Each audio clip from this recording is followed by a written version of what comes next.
Hey, what's going on, everyone? Today we're going to talk about something that a lot of Dragon Ball Sparking Zero fans have been waiting for, and that's the latest update, version 2.000.0114.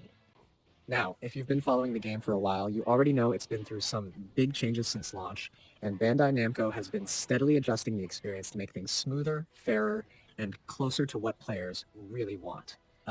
With this new update dropping, there are some fixes that at first glance might seem small, but when you think about how they affect actual gameplay and the overall experience, they're actually a lot bigger than they appear on paper. So let's take some time to break it down, really talk through what's happening, how it affects different kinds of players, and maybe even look ahead a bit at where Sparking Zero could be going in the future.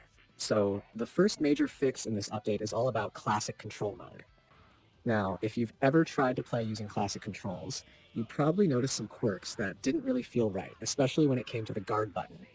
There were moments where you're trying to pull off a skill, maybe a blast command, and instead of getting the attack you wanted, your character just goes straight into guarding. At first, that might sound like a small inconvenience, but in a fast-paced match, especially one against a skilled opponent online, those split-second mistakes can completely change the outcome. Imagine you're lining up a combo, you've got the perfect window, and instead of your attack coming out, your character blocks.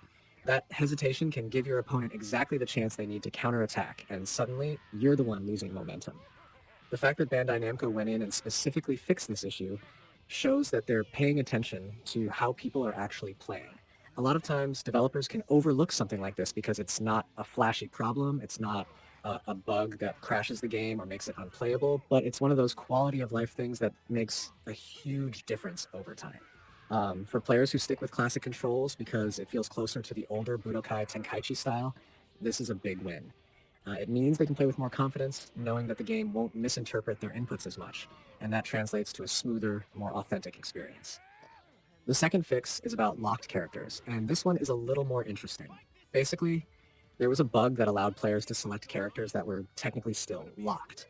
Um, on one hand, if you were one of the people who stumbled across this, it probably felt like a cool exploit, like you were getting early access to content you weren't supposed to have yet. But on the other hand, it completely throws off the progression and balance that the developers built into the game. Unlocking characters is supposed to be part of the excitement. It gives you something to work toward, a sense of achievement when you finally get that character you've been eyeing. If people can just bypass that system and pick locked characters, it undermines the whole structure. Fixing this makes sense not just for balance, but also for the community as a whole. Imagine you're online and suddenly you're facing someone using a locked character that you don't even have access to yet. That's frustrating, and it creates an uneven playing field. Competitive games thrive on fairness, on everyone being able to operate under the same rules, and this patch restores that fairness. What's really good is that Bandai Namco acted quickly. It didn't take months for them to catch it. They patched it out relatively fast, which is always a good sign for a live service game. It tells players that the devs are paying attention, that they care about keeping things consistent. Now, these two fixes might look small if you just read the patch notes quickly, but if you think about them more deeply, they touch on two very important aspects of Sparking Zero: player control and game balance. Control is the core of any fighting game, because no matter how beautiful the visuals are or how flashy the ultimate moves look, if your inputs don't feel tight and responsive, the whole game feels off. By cleaning up how classic control mode handles guard interactions, Bandai Namco is reinforcing the foundation of the gameplay. Balance, on the other hand, is what keeps people coming back. If there's no fairness, if some people get advantages just because of exploits, the community can fall apart fast. By locking down that character bug, they're making sure that everyone stays on equal footing, at least in terms of who's allowed to use what. What's also interesting about this update is how it builds on the previous one. If you remember patch 2.15, that was another step in fine-tuning the game, and now 2.16 continues that work. It feels like the developers are taking an incremental approach, addressing smaller issues one at a time, but over weeks and months that adds up to a much more polished product. Some players might wish for bigger content drops with every patch, stuff like new modes or story expansions, but realistically, stability and fairness have to come first. It's kind of like building a house. You can't add more rooms if the foundation isn't solid. Another angle to think about is how this update affects different groups of players. Casual players, for example, might not notice the classic control issue as much. If you're just messing around with your friends or playing single player, a guard activating by accident might not ruin your day. But For competitive players or anyone who takes their matches seriously, it's a game changer. Similarly, with the locked characters, casual players might have enjoyed messing around with that exploit, but for the long-term health of the game, it was better to fix it. Competitive integrity is what keeps a community thriving, and without it, even casual players eventually lose interest because the whole system feels messy. There's also the question of what this says about the future of Dragon Ball Sparking Zero. When a developer shows they're willing to fix even small issues, it builds trust. Fans start to believe that their feedback matters, that if they speak up about something, it might actually get addressed. That's the kind of relationship that can keep a game alive for years. Think about how other big fighting games evolved. Titles like Street Fighter or Tekken didn't become legendary overnight. They stayed alive because the developers kept adjusting, kept listening, and kept improving. If Bandai Namco keeps this same energy with Sparking Zero, we could be looking at a game that has a really long lifespan, maybe even becoming a new benchmark in Dragon Ball fighting games. One thing I find fascinating is how much weight small details carry in a game like this. Fighting games are all about precision. Every frame, every input, every decision matters. Something like an accidental guard activation might sound like nothing to someone who's never played competitively, but anyone who spent hours in ranked matches knows it can make or break the flow of battle. And when you zoom out and think about Dragon Ball as a franchise, it's always been about those high-stakes moments, the clashes where every move counts. Fixing this issue in Sparking Zero actually brings the game closer to the spirit of Dragon Ball itself, where a single mistake can turn the tide of a fight. And speaking of the franchise, it's worth remembering how much expectation there is around this game.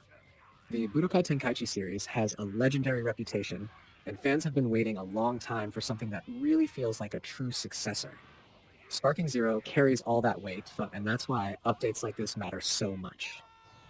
They're not just technical patches, they're part of proving that this game deserves to stand alongside the classics. When people look back on it years from now, they won't remember version numbers, but they'll remember how the game felt to play, and whether it respected their time and effort. Now, let's talk a little about timing, because this update dropped at the end of September 2025, and that's an interesting point in the game's life cycle. By this stage, the launch buzz has passed, the first wave of excitement has settled, and the community is made up of the people who are really committed. This is the perfect time to release fixes like this because it keeps those committed players engaged. It shows them the game isn't being abandoned after launch, that there's still care being put into it. For anyone who might have been on the fence, maybe even stepping away from the game for a bit, seeing consistent patches like this can be the reason they come back. Another thing that stands out to me is how transparent the notes were. The patch didn't try to hide behind vague language or filler. It said exactly what was fixed and why. That kind of honesty goes a long way in building goodwill. Too many games push out updates with vague lines like general stability improvements or miscellaneous fixes. With Sparking Zero, they straight up told us this control issue was happening, this character lock bug was happening, and now they're fixed. Simple, clear, respectful of the players. That matters. I also want to spend some time just imagining how this plays out in actual matches. Picture two players facing off, both using classic controls. One of them goes for a precise combo string, knowing that every input has to come out perfectly. Before the patch, there was always that little nagging doubt. Is my guard going to trigger by mistake? That doubt changes how you play. It makes you hesitant. After the patch, that doubt is gone. You can go for your moves with full confidence, and that confidence shows up in your gameplay. You're freer, more creative, more aggressive when you need to be, and more reactive when the situation calls for it. The patch doesn't just fix an input problem, it unlocks a better version of how people actually play. And with the character lock bug gone, there's a similar ripple effect. Before, if you saw someone using a locked character online, it threw you off.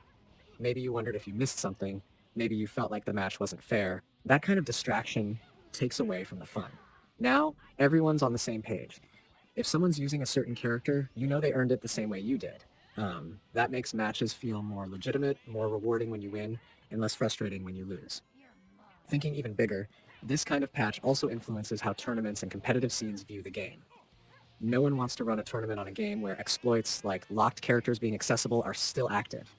It creates too many variables, too many ways for people to break the rules. By fixing it quickly, Bandai Namco keeps Sparking Zero viable for the competitive scene, and that's huge because tournaments and streams are what keep a game in the spotlight long after release. So overall, what we're seeing here is a very encouraging sign. Dragon Ball Sparking Zero is still early in its journey, but updates like 2.0 and 0.0114 show that the developers are committed to keeping it strong, keeping it fair, and keeping it responsive to what players need.